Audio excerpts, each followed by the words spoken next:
It is my privilege to rise as a cis heterosexual woman with she, her pronouns, to stand and oppose vehemently this legislation. I oppose this legislation as a woman, a mother, an athlete, and really just as a person. I rise in privilege because I recognize that as a cis heterosexual woman, that my life has had privilege in it because of who I am.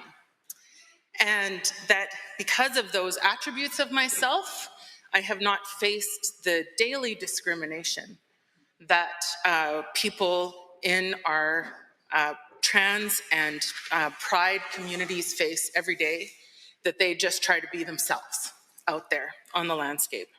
And so it is with privilege that I rise to speak against this bill, because I feel that it is partly my duty and my role to carry those voices of my constituents here onto this floor. I think we can all agree that sports are important for mental and physical health, and that it is a big part of staying healthy physically, emotionally, and mentally.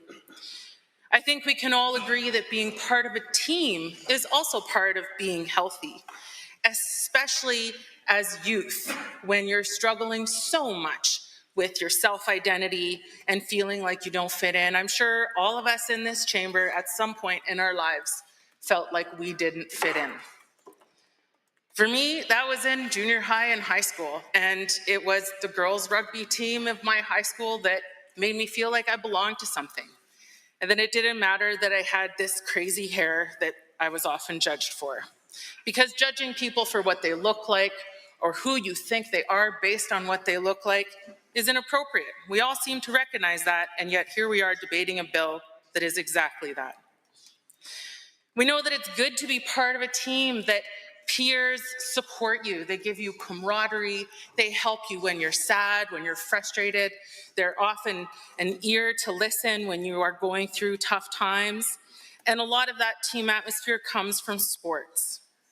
I cannot imagine a more vulnerable sector of our youth than the LGBTQIA+ community.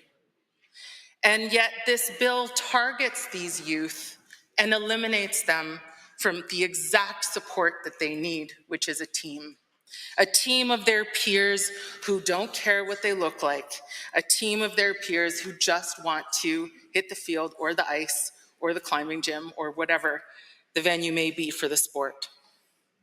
So rather than making sports more accessible, this bill puts up barriers, creating a hostile environment, fostering discrimination based on appearance and judgments on who people think you are, not who you know you are. This is not inclusive. It's irritating for me personally to hear the word inclusivity thrown around this chamber and taken completely out of context. This bill is exactly the opposite of inclusive. It is eliminating trans women and girls from competing in sports in the way that they like, or the way that feels right to them. And so in that way, it is not at all inclusive, and the word inclusive should not be taken so lightly. Sports are for everyone, and the reality is that trans youth are discriminated every day of their lives, not necessarily in sport, just in general. Many trans youth drop out of school, they don't even graduate because they feel discriminated against every day. And that's a hard space to be in. Trans athletes are already less likely to participate in sport and less likely to receive all of those benefits that have already been identified. It remains unclear to me why we would even want to create an environment, a world, or a province where some kids would not feel welcome to participate in sports. I have to say, Madam Speaker, that as a kid growing up in Alberta, I was very quickly labeled a science kid. I was good at science and math, and so therefore I belonged in science and math. And it wasn't until high school that I started participating in team sports and realized that, oh, well, maybe I too can be athletic. Maybe I too can crush it on the rugby pitch or the climbing wall or whatever. But I did take some encouragement from my teachers and my parents and my peers to discover that side of myself. Banning trans women in sport is not warranted, according to the Canadian Centre for Ethics in Sport. The number of trans women and athletes in Alberta is low. We know that this is a bad situation. This bill is based on assumptions on testosterone levels in people and what that means for athleticism. It's based on this assumption of biological advantage for male athletes, which is a central institutional feature of modern sports, and fosters sexism in sport. And I can tell you, as a biologist, I know that there is high variability in nature in hormone levels in people and other species. The endocrine system, which is the hormonal system in the body, is one of the least understood in biology. We always want to make things black and white, men, women, boys, girls. In reality, in biology and in nature, it is not so black and white. There is a ton of variability. And when we try to reduce it into these specific boxes, we lose the beauty of diversity. Trans athletes do not have an unfair advantage in sports because trans women and girls face discrimination every day. And they may not even participate in sports because of that discrimination. This idea that there is this unfair advantage in sports ignores the daily reality of these people's lives. I'll say, growing up or living right now in the community of Canmore, which has more Olympic and Paralympic athletes than any other community across Canada, I am surrounded by athletes every single day. My physio is a former Olympian, my massage therapist is an Olympian in training, and the list goes on and on. I can honestly say that athletic excellence is not determined by gender. What I have seen is that it is determined by somebody's commitment and determination to excel in their chosen sport. It's not about being a man or a woman. I would be bragging, and I'm just going to for a second, that I CrossFit, and there's lots of guys in my gym that don't lift as much as me. Take note. And I'm a woman, so how is that possible? How is that possible that as a woman, I could be stronger than a man? Okay, I'll just let that sink in for a moment.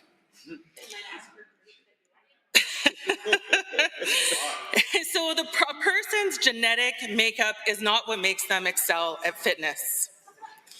When we exclude trans women athletes, we harm all women. We make statements about sexism in sport.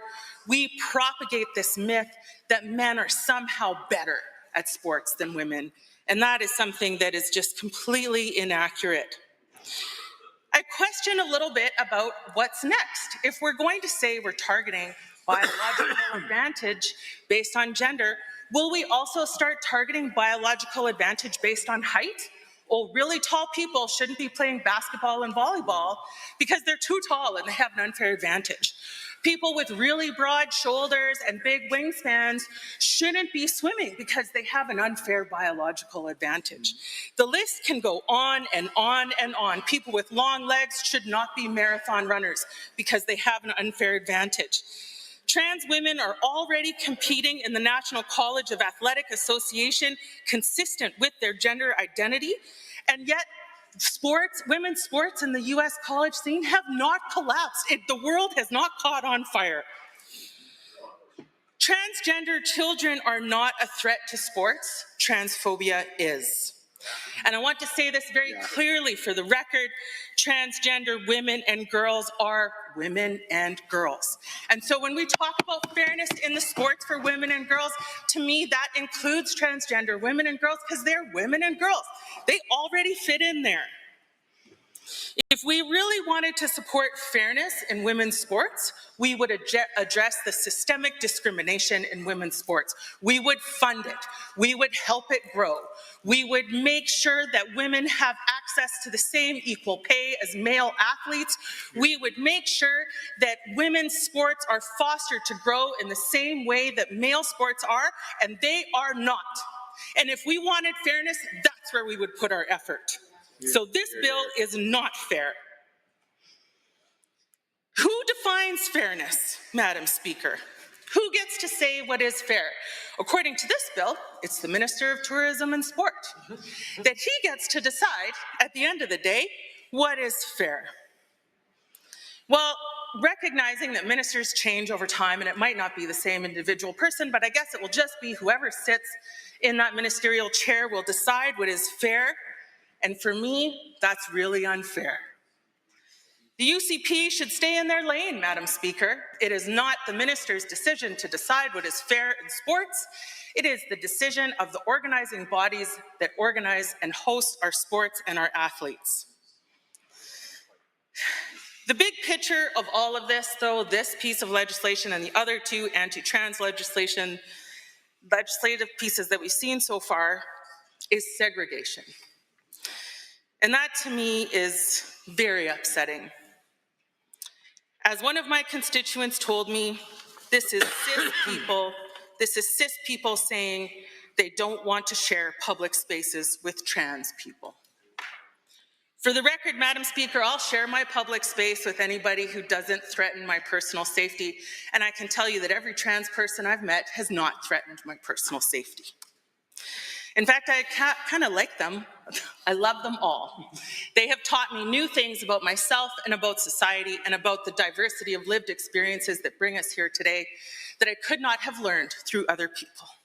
And for that, I am a richer person. My life is more enriched, and I am a better person because of this. This bill and these bills together remind me of when I toured the Apartheid Museum in Johannesburg. That we create these two separate societies of us and them, that we divide society and we build support somehow for discrimination. And it doesn't happen, Madam Speaker, with one law or two laws. It happens with many laws that together in concert effectively segregate our society. And what an incredible loss that would be. We need, at this time in our world, we need more than ever governments that bring us together, governments that celebrate diversity, governments that don't buy into the hateful rhetoric that we hear on the streets or on social media. My God, what a toxic place that is. We need governments that embrace each other, that encourage us to welcome everybody, that embrace all of us, and recognize that diversity is our strength, Madam Speaker. It is not a weakness. At this time of division, the propagation of hate and judgment must not be fostered by government. It must be shot down. We need a government to bring us together, not to alienate. We need a government that rules from a place or governs from a place of kindness and love and appreciation. And that is not what this bill does. I encourage all members of the House to stand with me in solidarity and vote against this abhorrent piece of legislation. Thank you.